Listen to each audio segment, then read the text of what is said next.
మంచి వార్తలు రాసిన వాళ్ళు ఉన్నారు, నా మీద పాపం అన్ని వార్తలు రాసిన వాళ్ళు ఉన్నారు. సరే, ఎవరైనా కూడా నేను తప్పుపట్టను. ఎందుకంటే కొందరు వ్యూస్ కోసం రాసుకుంటారు. అనిల్ మీద రాస్తే కొన్ని ఎక్కువ మంది చూస్తారులే అనుకొని రాసుకునే వాళ్ళు ఉంటారు. కొందరు ప్రత్యర్థులు రాయిపించే వాళ్ళు కూడా ఉంటారు. అనేక రకాలు అయినప్పటికీ కూడా సరే, అది ఎవరి రాజకీయాల ఎత్తుగడలు కావచ్చు, ఎదుగుదల కావచ్చు.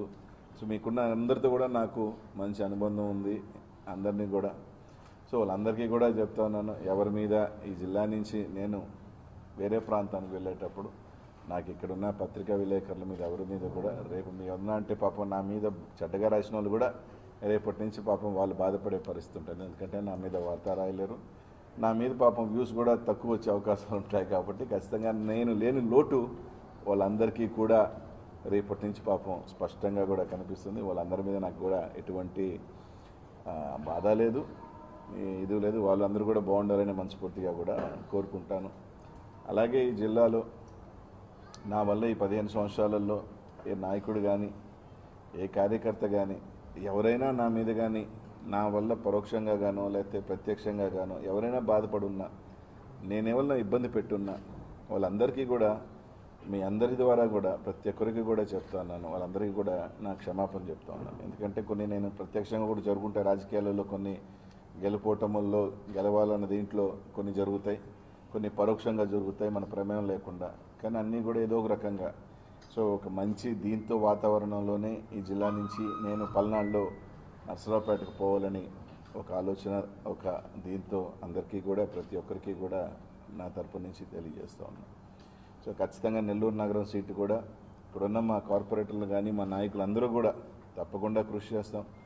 రకరకాలు మాట్లాడుతూ ఉన్నారు, బయట రకరకాలు ఏదో మాట్లాడుతున్నారు. ఎవరు ఎన్నప్పటికీ కూడా ఇక్కడ జగన్మోహన్ రెడ్డి గారు మా ముఖ్యమంత్రి గారు, ఆయన కోసం పనిచేస్తాం, ఆయన కోసమే కష్టపడతాం. తప్పకుండా ఇక్కడ అభ్యర్థి కన్నా కూడా మేము జగన్మోహన్ రెడ్డి గారిని దృష్టిలో పెట్టుకుని కూడా అందరూ కూడా పనిచేస్తారు. తప్పకుండా కూడా ఎవరైతే ఈరోజు ఏం కాదు ఇది కాదులే అది అంటున్నారో తప్పకుండా కూడా గెలిచి తీరుతామని చెప్పి తెలియజేస్తూ ఉన్నాం. తప్పకుండా ఈ సంబంధించి కూడా ఒక సమన్వయకర్తను కూడా తొందరలోనే రేపు 2 వేస్తారు. జస్ట్ కోఆర్డినేషన్కి సంబంధించి కూడా ఒక లీడర్ని కూడా వేయడం జరుగుతుంది. ఎవరు కూడా ఖచ్చితంగా ఒకరో ఇద్దరు అనేది తప్పకుండా పార్టీలోంచి వీడతారనుకోండి, అది ఎప్పుడున్న ప్రక్రియే. దాంట్లో ఏమీ కొత్త ఏం కాదు, అయ్యో వాళ్ళు వెళ్ళిపోయారని బాధపడాల్సిన అవసరం లేదు నగరంలో. ఎందుకంటే తప్పకుండా ఆ ప్రాంతంలో ఇంకొక నాయకులు, ఎందుకంటే ఇక్కడ నాయకుల కన్నా కూడా స్థానికంగా ప్రజలు గొప్పోళ్ళు. ఖచ్చితంగా ఒక 150 ఓట్ల డెంట్ పడినా దాన్ని తీసుకొచ్చే నాయకత్వం మాకు ఇంకా కూడా బలంగా ఉంది. తప్పకుండా దాన్ని పూర్తి చేస్తారు. సో 20% 30% తప్పకుండా ఒక అభ్యర్థి అట్టుపోయినప్పుడు ఇట్టుపోయినప్పుడు చేంజ్ అనేది ఎప్పుడూ ఉంటుంది, అనివార్యం. ఇది రాజకీయాలలో ఏదో ఈ ప్రాంతానికి ఆ ప్రాంతానికే కాదు, అన్ని నియోజకవర్గాల్లో కానీ అన్ని దగ్గరలో కానీ ఒక 10-20% చేంజెస్ ఉంటాయి. అంత మాత్రాన ఏదైనా పార్టీ బలహీన. ఎందుకంటే వాళ్ళందరినీ నేనున్నప్పుడు చాలామందిని వైఎస్ఆర్సీపీకి లాగిన వాళ్ళని, కండోలు కప్పుకుంటానే పోయిన వాళ్ళని. సో ఖచ్చితంగా అనిల్ అనేవాడు వెళ్ళిపోయిన తర్వాత ఏదో ఒక గ్యాప్ అనుకోను, ఏదో చూసుకున్నాం 10-20% వాళ్ళు ఇబ్బందులు ఏందో, వాళ్ళ అటాచ్మెంట్స్ ఏందో మాకు తెలియదు, కొన్ని పోవటం జరుగుతుంది. అంత మాత్రాన్ని ఇక్కడ ఏం పార్టీ వీక్ అయిపోదు, పార్టీ బలహీనపడదు. ఇక్కడున్న వాళ్ళందరూ కూడా బలమైన నాయకులే, మాతో ఉన్న కార్పొరేటర్లు కానీ మాతో పనిచేస్తున్న నాయకులందరూ కూడా బలమైన నాయకులే. మా వాళ్ళందరూ కూడా గట్టిగా కానీ కలిసికట్టుగా మేము పనిచేస్తాం, చేసి ఖచ్చితంగా కలీలను కూడా గెలిపించుకుంటామని చెప్పి తెలియజేసుకుంటూ, అలాగే ఈ జిల్లాలో పనిచేసిన ఈ అధికార యంత్రాంగం, అంటే జిల్లా మారని వాళ్ళు ఉంటారు కదా, నెల్లూరు నగరంలోనే ఉంటారు మా మున్సిపల్ కార్మికులు కానీ, వాళ్ళందరి ఆశీస్సులు కూడా నాకు ఎప్పుడూ మెండుగా ఉన్నాయి.